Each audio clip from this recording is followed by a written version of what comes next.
عباده الذين اصطفى أما بعد فأعوذ بالله من الشيطان الرجيم يا أيها الذين آمنوا لا تحلوا شعائر الله ولا الشهر الحرام ولا الهدي ولا القلائد ولا آمين البيت الحرام يبتغون فضلا من ربهم ورضوانا وإذا حللتم فاصطادوا ولا يجرمنكم شنآن قوم أن صدوكم عن المسجد الحرام أن تعتدوا وتعاونوا على البر والتقوى ولا تعاونوا على الإثم والعدوان واتقوا الله إن الله شديد العقاب صدق الله العظيم وبلغنا رسوله النبي الكريم ونحن على ذلك من الشاهدين والشاكرين والحمد لله رب العالمين.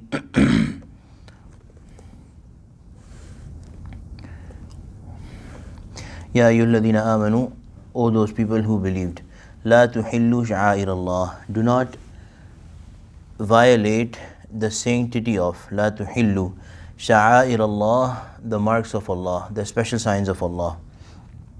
ولا الشهر الحرام, nor of the sacred month. ولا الهدي, nor of the sacrificial animals. ولا القلائد, nor of the garlands.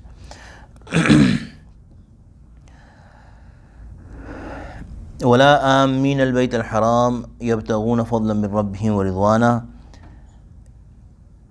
nor of those proceeding to the sacred house seeking the grace of their Lord and His pleasure. وَإِذَا حَلَلْتُمْ فَاصْطَادُوا. So we'll do this from the explanation of this part first.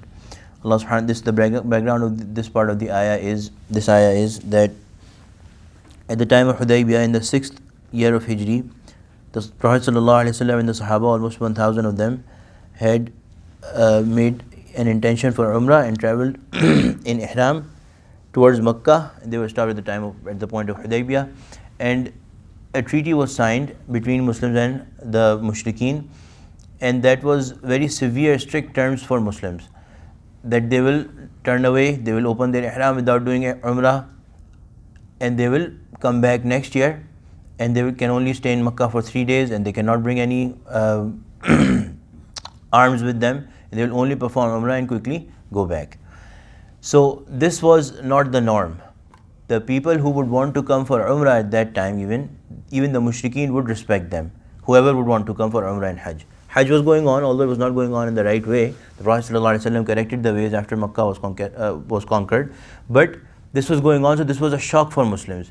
But the Prophet ﷺ accepted those terms and asked his Sahaba and Muslims to come back. So this is the background. When after Makkah was under the control of Muslims, some Sahaba thought that when these people had stopped us from performing Umrah and Hajj, now when we are in control of Makkah, we should stop them, these Mushrikeen, because at the time of the conquest of Makkah, the Prophet ﷺ forgave everyone who wished not to fight. They were not forced to convert to Islam or anything. So a lot of them, there was a time that a lot of them, they were living in Makkah and they were in Arab under the government of Islam, because after the conquest of Makkah, the Arab was governed under Islam. But there was people living who would not believe in the Prophet ﷺ or were mushrikeen, and they would do their Hajj and Umrah in their own ways of Jahiliyyah, until the Prophet ﷺ cleansed all those ways. So these Sahaba thought that why shouldn't we stop these people from doing that? Allah subhanahu wa ta'ala told the Sahaba. So another background of the story is that there was this person who came to Medina from Mushrikeen, and he did some trade and then came to the Prophet ﷺ to accept Islam. But he was a munafiq. And the Prophet ﷺ, before he actually came, the Prophet ﷺ had been told by Allah subhanahu wa ta'ala that this is a munafiq coming, and he's not a Muslim, he has nifaq. So the Prophet ﷺ had also told the Sahaba, his name was Hatim, that a person is going to come, enter now, and he is going to speak the tongue of shaitan. So that person came and said that I want to accept Islam. So everybody knew that this person is not a Muslim. And he accepted Islam, so and he went back. As he was going back, on the outskirts of Medina, the animals of Muslims were grazing.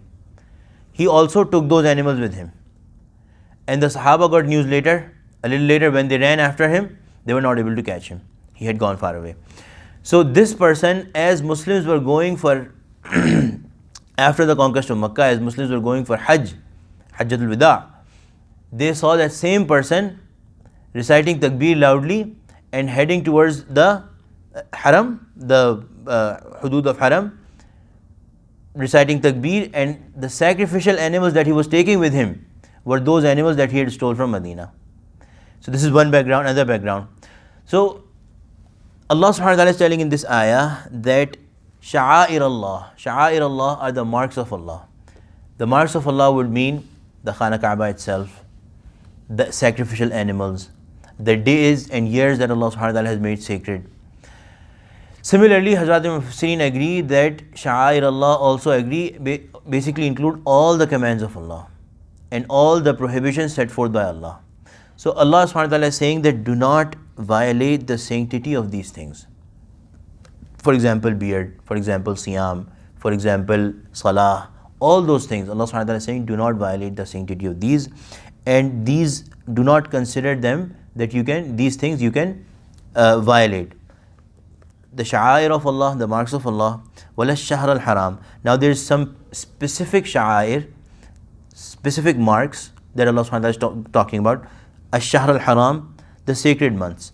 The sacred month, which refers to basically 4 months, Ziqada, Zilhajjah, Muharram, these 3 in continuation, and Rajab. So these months, fighting was not allowed, and fighting people, starting a war was not allowed. Similarly, these months have been sacred all along, although the ruling of fighting was taken off later. Walal hadiya walal qala'id. Hadi basically means those animals that are sacrificial animals. Walal qala'id, it was a trend that those animals that were being taken to the haram, because the qurbani, the sacrifice of Hajj, has to take place in haram itself, within the boundaries of haram. So these animals who are being taken to haram from somewhere else for this purpose, they would put a special tag on them, on their neck. So this is called walal qala'id. These animals are also a sha'air of Allah. Do not stop them. Do not, stop their way or try to snatch them. Wala amin al bayt al haram. Not even the people who are proceeding to the sacred house, Bayt al-Haram, the sacred house, which refers to the hudud of Haram and Masjid al-Haram. يَبْتَغُونَ فَضْلًا مِّن رَبِّهِمْ وَرِضْوَانًا. They are trying to seek the pleasure of Allah, the grace from Allah in their own way. Of course, those ways were corrected by the Prophet ﷺ later on. But these people who are headed to Haram, do not be like those kuffar and mushrikeen who stopped you. Although you were right and they were wrong, but they were cruel, and you cannot answer cruelty with cruelty. You can only answer cruelty with justice and insaf, adl. And adl is that if somebody is coming to the house of Allah, you cannot stop them. You cannot stop them.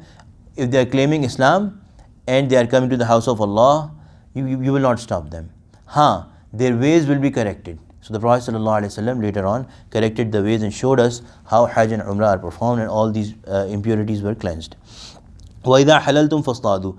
Now, referring to the previous ayah, when 2 prohibitions about hunting had been set upon Muslims. One was that in the state of ihram you will not hunt, and the other was that within the boundaries of haram you will not do it.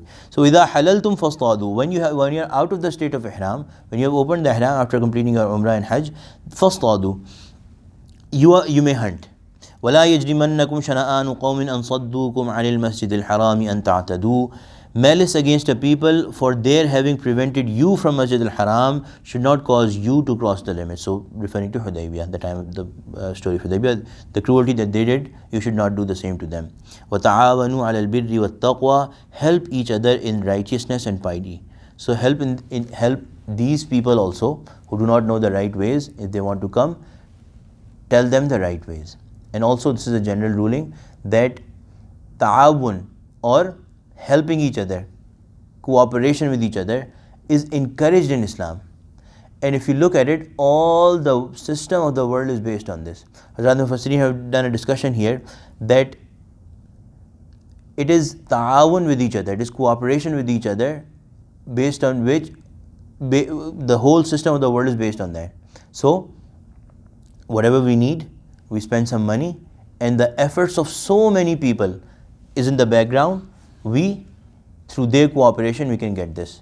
And similarly, a person who has money needs the cooperation of poor people, and the poor people need the cooperation of the rich person, that they give them money. Simply, simplifying it, when you for example, you're taking a morsel of food, you are eating something. If you think about it, there's the effort of so many people behind it.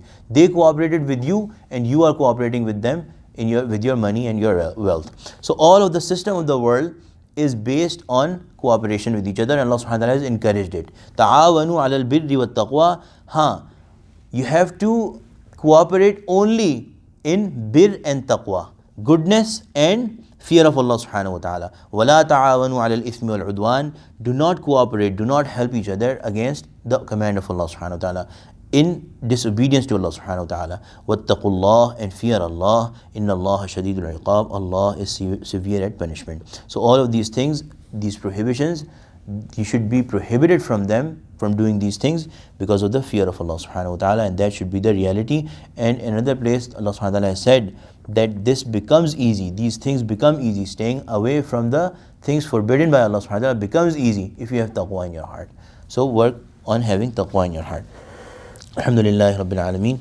Salatu wassalamu ala Sayyidil Mursaleen. Rabbana taqabbal minna innaka antas samiul alim wa tub alayna innaka antat tawwabur rahim.